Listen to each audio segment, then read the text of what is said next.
মার্কিন president Donald ট্রাম্পের নির্দেশে রাজধানী ওয়াশিংটন ডিসিতে গৃহহীনদের উচ্ছেদে অভিযানে নেমেছে স্থানীয় কর্তৃপক্ষ। গৃহহীনদের জন্য অপরাধ বাড়ছে এমন কারণ দেখিয়ে মোতায়েন করা হয়েছে ন্যাশনাল গার্ড। বুধবার ওয়াশিংটন ডিসির ফেডারেল এজেন্ট, পুলিশ ও এফবিআই সদস্যদের রাস্তায় টহল দিতে দেখা যায়। এছাড়াও শহরের 14th স্ট্রিট নর্থ ওয়েস্ট করিডোরে চেকপয়েন্টে আইন প্রয়োগকারী সংস্থার কর্মকর্তারা নানা উস্কানিমূলক মন্তব্য করেন বলেও অভিযোগ করেন গৃহহীনরা। এর প্রতিবাদে পুলিশ চেকপয়েন্টে বিক্ষোভ করেছেন ভুক্তভোগীরা। প্লাকার্ড হাতে রাস্তায় অবস্থান নেন তারা। 2 দিনের চলমান অভিযানে এখন পর্যন্ত আটক করা হয়েছে প্রায় 100 জনকে। হোয়াইট হাউসের মুখপাত্র টেলর রজার্স বলেছেন, প্রেসিডেন্ট ট্রাম্প তার প্রতিশ্রুতি পূরণ করেছেন।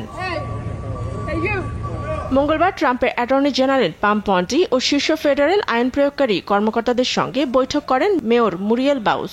পরে তিনি জানান, অতিরিক্ত পুলিশ ও এফবিআই কর্মকর্তা মোতায়েনের কারণে অপরাধ নিয়ন্ত্রণে সফলতা এসেছে। ফাতেমা তাসনিম, নিউজ ডেস্ক, দেশ টিভি।